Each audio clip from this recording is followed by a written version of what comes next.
Você que é aposentado do INSS ou servidor público municipal, estadual ou federal, quando precisar de dinheiro para realizar seus planos, conte com o banco que está sempre contigo.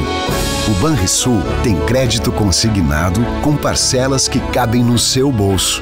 E cartão de crédito consignado INSS sem anuidade nem consulta ao SPC e Serasa. Faça seu consignado com segurança no Banrisul, o grande banco do Sul.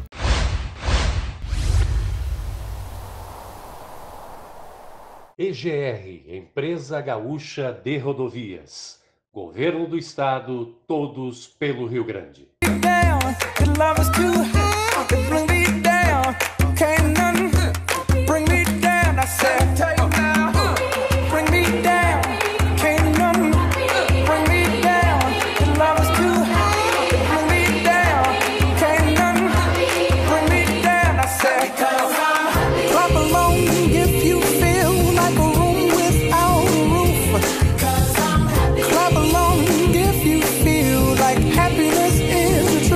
Hoje com o doutor cirurgião plástico Yuri Zanata. Muito bom dia, doutor. Mariana, bom dia a todos.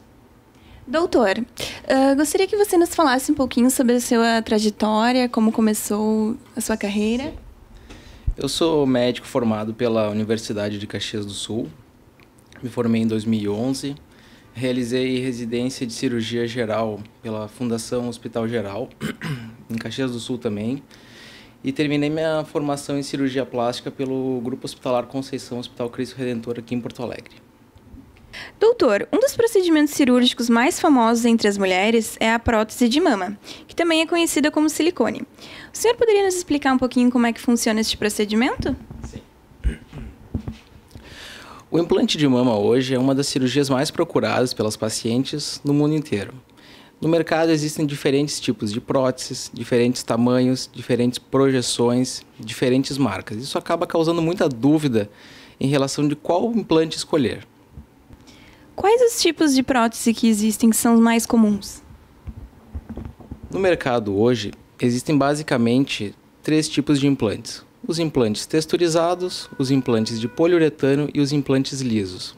No Brasil, basicamente, são colocados os implantes texturizados e os implantes de poliuretano. Na escolha da nossa prótese, nós vamos nos basear no desejo da paciente, no perfil, altura, no peso, se essa paciente é uma candidata ideal para colocação do implante de silicone. Basicamente, quando a gente faz a escolha do implante, a gente define se essa paciente necessita do implante redondo, como é o caso dessas próteses à direita, ou do implante anatômico. Geralmente, o implante anatômico ele é indicado para uma paciente que deseja um aspecto mais natural da mama, ou em casos de reconstrução, por exemplo, pós-mastectomias. Poderia nos dizer como que a paciente pode escolher o tamanho da prótese? O que se leva em consideração? O tamanho da prótese ele é baseado em alguns critérios. Basicamente, nós avaliamos a altura da paciente, o peso, calculamos o IMC, o diâmetro do tórax da paciente. É muito importante salientar que a prótese é que tem que se encaixar no tórax da paciente e não o tórax na prótese. Então, a gente segue uma série de medidas com o tamanho da mama prévia que a paciente já apresenta. Baseado nesses marcadores, a gente vai chegar a um número mais adequado para que a paciente também tenha o seu desejo alcançado, né? É muito importante a gente analisar o desejo da paciente, se ela tem um desejo de uma mama maior, uma mama menor. Doutor, outra dúvida importante é se a prótese deve ficar por cima ou por baixo do músculo. O que seria mais ideal? Isso é uma pergunta muito importante. Na verdade, não existe um lugar ideal. Tá? A prótese ela pode ser colocada tanto por cima ou por baixo do músculo, ou também chamado no duplo plano. Como que a gente escolhe, define a colocação desse implante? Esse implante ele vai ser colocado baseado no perfil da paciente. Uma paciente que apresenta uma cobertura cutânea de pele e gordura, um biotipo magro, sem muita cobertura cutânea, essa candidata ideal para a colocação do implante submuscular. Por quê? Porque a prótese ela vai aparentar ficar muito marcada na paciente. E muitas pacientes denotam um aspecto de artificialidade desse implante. Já aquela paciente que tem uma cobertura adequada, que tem um tecido de pele e gordura que possa cobrir esse implante, geralmente a colocação da prótese é realizada por cima do músculo. E existe a técnica chamada dual plane, que é a técnica do duplo plano. Como é que funciona essa técnica? Na verdade, a prótese ela fica coberta pelo músculo superiormente e pela glândula inferiormente. Isso nos auxilia a dar um aspecto mais harmonioso e natural na transição do tórax para a mama da paciente. Doutor, outra dúvida seria quais são as vias de colocação desses implantes? Sim, essa pergunta também é muito pertinente. As pacientes têm muita dúvida por qual via vai ser colocado o implante. Existem basicamente 3 vias. Cada via tem a sua vantagem e as suas desvantagens. Eu não vou entrar em pormenores das vantagens e desvantagens. Basicamente, as 3 vias, 90% da colocação dos implantes são através da via submamária e periareolar. Uma via um pouco menos abordada por alguns cirurgiões é a via axilar. Independente da via escolhida, tem que ser aquilo que o paciente se sente mais confortável, o desejo do paciente vai importar bastante, e o que o cirurgião está mais habilitado a fazer. Doutor, quais seriam os cuidados pós-operatórios que a gente deve ter? Essa é uma pergunta também bem importante. Os cuidados pós-operatórios, pós-implante de mama, a paciente tem que fazer uso da malha modeladora, geralmente por 30 dias. Essa paciente vai fazer uso de medicações, geralmente analgésicas, uso de antibiótico. E os cuidados é de repouso, geralmente por 7 a 10 dias, e a atividade física vai sendo realinhada progressivamente. Acho que é isso. Doutor Yuri, outra cirurgia que também é muito famosa entre as mulheres é a lipoescultura. Como que funciona essa cirurgia? A cirurgia da lipoescultura hoje nada mais é do que tu utiliza um dispositivo através de uma cânula de lipoaspiração.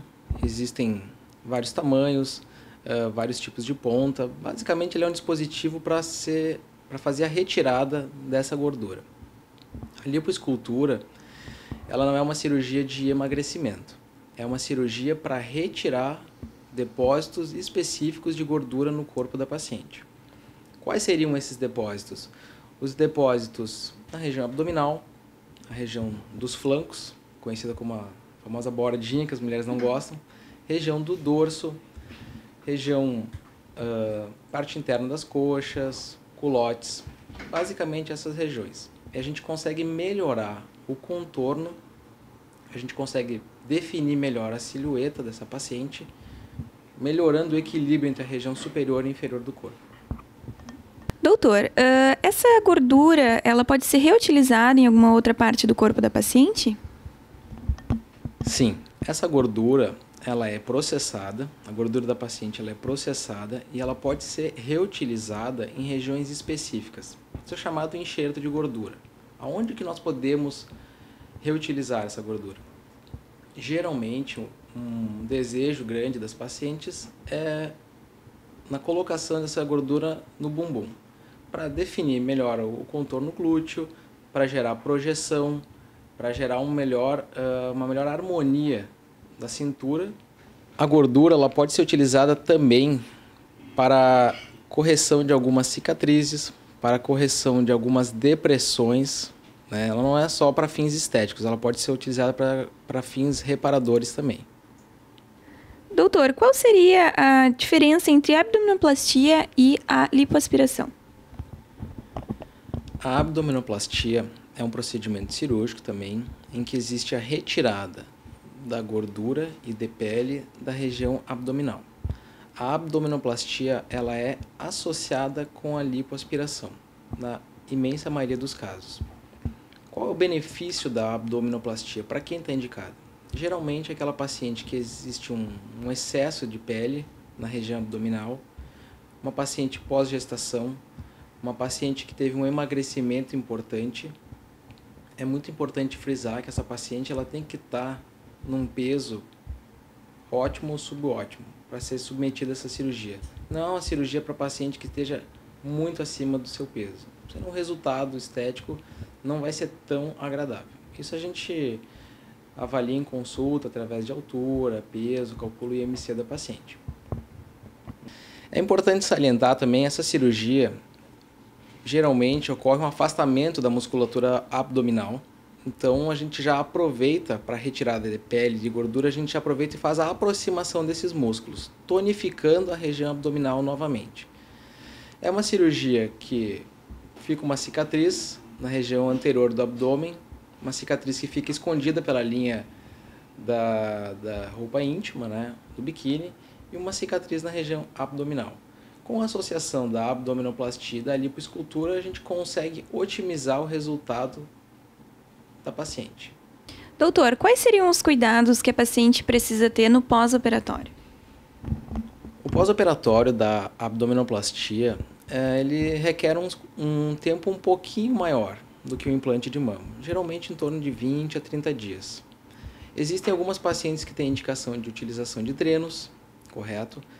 Essa paciente também vai ter que fazer uso de malha modeladora. Todas as pacientes que fazem contorno corporal, como mama, lipo e abdominoplastia, devem utilizar a malha modeladora, geralmente por um período de 20 a 30 dias.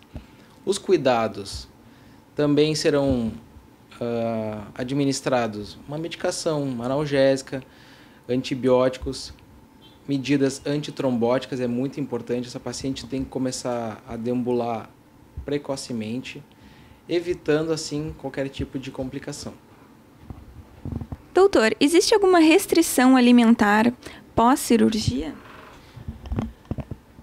Não existe uma restrição absoluta. É importante o paciente saber que no pós-operatório uma alimentação mais saudável, uma alimentação mais leve, mais branda, vai beneficiar ele no pós-operatório, correto? É importante se hidratar. Também o paciente esquece de beber água antes da cirurgia.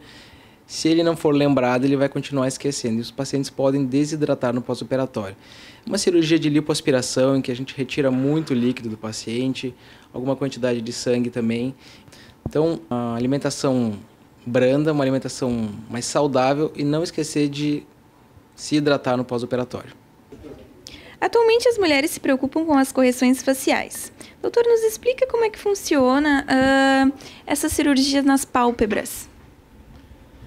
A cirurgia da pálpebra, também chamada de blefaroplastia, ela é muito procurada hoje, principalmente por pacientes de meia idade que estão apresentando um excesso de pele e de bolsas. A paciente tem dificuldade para se maquiar, a paciente reclama que o olho fica inchado, principalmente pela manhã. Com o processo do envelhecimento, existe uma ptose, que é a queda, na verdade, uma deflação de pele e da região da sobrancelha, chamado supercílio.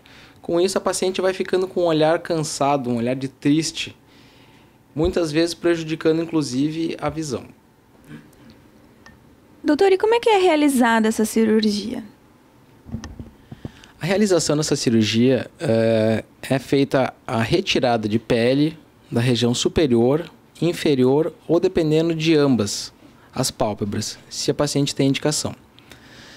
É retirada, se ou quando necessário, o excedente de bolsas, que é aquilo que provoca aquele olho, aquele aspecto protruído, aquele aspecto de olho inchado.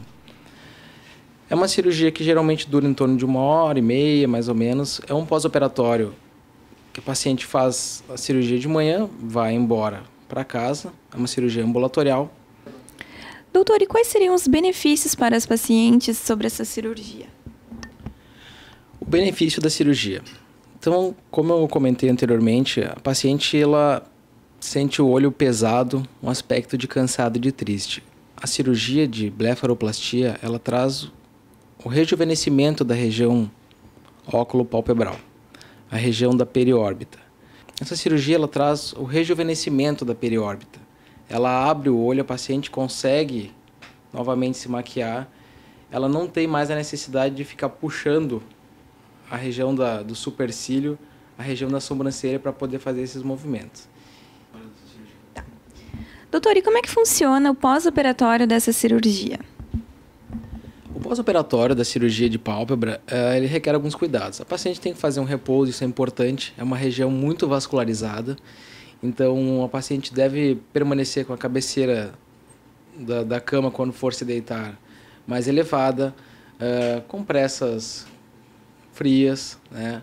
Como eu disse, é uma região muito vascularizada, a tendência de inchar e de sangrar é um pouquinho maior se não forem seguidos esses cuidados. A paciente necessita geralmente em torno de 7 a 10 dias de repouso, voltando progressivamente às suas atividades. Doutor, hoje as pacientes se preocupam muito com o rosto, né? Existe algum procedimento que seja mais comum, mais procurado para rejuvenescimento? Hoje é um tema, o rejuvenescimento facial hoje é um tema que está muito em voga. Muitas pacientes procuram, estão insatisfeitas com alguma região do rosto e a gente pode sim melhorar, baseado numa avaliação personalizada de cada paciente, aquele aspecto que mais incomoda a paciente. Dependendo da idade do paciente, geralmente pacientes mais idosas procuram com a queixa basicamente da questão das rugas. São os pezinhos de galinha, os pezinhos de galinha, o famoso bigode chinês ou a linha da marionete. Todos esses são consequências do quê? De alterações, né? De atrofias das bolsas de gordura, remodelamento ósseo, atrofia muscular, existe uma perda dérmica também. Então, para cada paciente, a gente vai analisar, vai fazer uma avaliação facial e o que é melhor para essa paciente. É reposicionar a perda de volume, é melhorar as rugas, é reposicionar estruturas que foram sendo perdidas ao longo dos anos, por exemplo, como a perda óssea. Cada paciente tem uma necessidade e essa necessidade vai ser tratada de paciente para paciente. Pensando nas correções faciais, doutor, quais são os benefícios do Botox? O Botox, conhecido como a toxina botulínica, ele atenua, ameniza aquelas rugas indesejadas, que são aquelas rugas na região da periórbita, né? Os famosos pezinhos de galinha, rugas do terço superior da testa ou da região entre as sobrancelhas, conhecida como glabela. O Botox também pode ser utilizado para regiões mais dinâmicas, como a região do platisma, que é o terço inferior do rosto, né? As bandas platismais. Existem músculos que fazem uma força gravitacional muito importante no nosso rosto, os músculos depressores, né? Existem regiões específicas em que a gente faz a aplicação dessa toxina. Essa toxina ela leva um tempo para começar a agir e ela tem uma duração em média de 4 meses. Algumas pacientes duram mais, algumas pacientes duram menos, em torno de 4 a 5 meses. Doutor, existe alguma idade que seja mais recomendável botar o Botox? Tem alguma restrição? Antigamente se falava muito que o Botox ele tinha que ser utilizado só a partir de 50, 60 anos. Hoje a gente sabe que os tratamentos, a gente se baseia na prevenção das rugas, né? Então a gente não vai esperar a ruga se formar para começar a atuar nela. A gente começa já uma idade menos avançada, diríamos assim, né? A partir dos 25, 30 anos a gente já começa a fazer a manutenção desse paciente, para que quando ele chegue lá nos seus 50, 60 anos, as rugas já não estejam tão marcadas, tão fortes.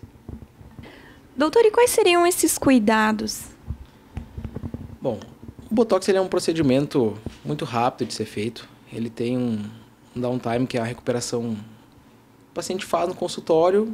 Os cuidados são de 3 a 4 horas para não esfregar, não baixar a cabeça, para que essa toxina, esse líquido, diríamos assim, não se disperse para músculos que a gente não deseja. Então, os cuidados são só nas primeiras 3, 4 horas. Como eu disse, esse Botox ele tem um tempo para começar a agir, não vai funcionar do dia para o outro, ele leva em torno de 10, 15 dias para começar a fazer o efeito dele. Os cuidados, então, são esses cuidados locais, pode ficar alguma equimose, às vezes um hematomazinho pequeno, principalmente na região da periórbita, uma maquiagem, um paciente mais sensível que precisa de um anti-inflamatório, alguma coisa assim, um analgésico, pode ser utilizado. No mais, é uma recuperação. A paciente faz o procedimento hoje e já pode trabalhar de tarde, vida normal. Doutor, como é que funcionam esses preenchedores? Os preenchedores, hoje a gente faz uma associação entre a toxina e os preenchedores, para ter um melhor resultado. Os preenchedores, existem os preenchedores permanentes, os semipermanentes e os absorvíveis. A grande maioria dos pacientes hoje que a gente utiliza são os preenchedores de ácido hialurônico. Como é que funciona esse preenchedor? Ele é um preenchedor que ele vai fazer o preenchimento, estimulando o colágeno no local, através de um efeito hidrofílico, ele puxa água, ele melhora então a qualidade de pele da paciente, ele hidrata a região localmente. E a gente consegue, através dos preenchedores de ácido hialurônico, fazer o reposicionamento de algum volume perdido, principalmente na região malar, né, da bochecha, contorno de mandíbula, apagamento da região temporal, com o processo de envelhecimento. Então, os preenchedores, eles estão no nosso arsenal para melhorar e para volumizar regiões que estão em déficit. Doutor, existe algum cuidado que a gente deve ter em relação aos preenchedores? Então, quais são os cuidados no pós-procedimento? É um procedimento também que a paciente faz, é um procedimento com downtime também rápido. O paciente faz o procedimento de manhã, pode ter sua atividade normal de tarde, geralmente a gente pede para que a paciente não realize atividade física no mesmo dia, certo? Pode ficar alguma equimose, algum roxeado na pele. O preenchedor, a paciente já sai do consultório com ele visível. Isso é importante destacar, tá? Ele vai ter um efeito também, um pico de atuação. Ele vai, ao longo dos dias, se uniformizando com a pele, dando aquele aspecto mais natural. Em torno de 10, 15 dias, dependendo do preenchedor e dependendo da localização que a gente vai fazer a aplicação desse preenchedor. Doutor, estamos agora chegando nas considerações finais. Entrevistamos o Dr. Yuri Zanata, né? Como é que faz para chegar até você, para fazer uma consulta, uma avaliação? Bom, primeiramente eu gostaria de agradecer pela oportunidade dessa entrevista.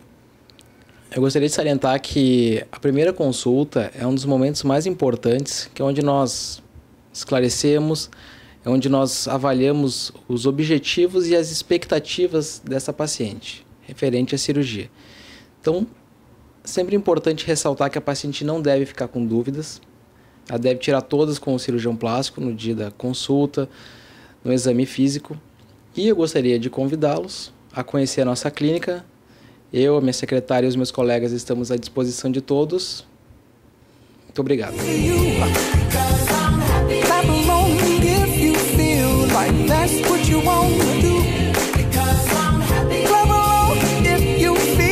a room without a roof.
Você que é aposentado do INSS ou servidor público municipal, estadual ou federal, quando precisar de dinheiro para realizar seus planos, conte com o banco que está sempre contigo.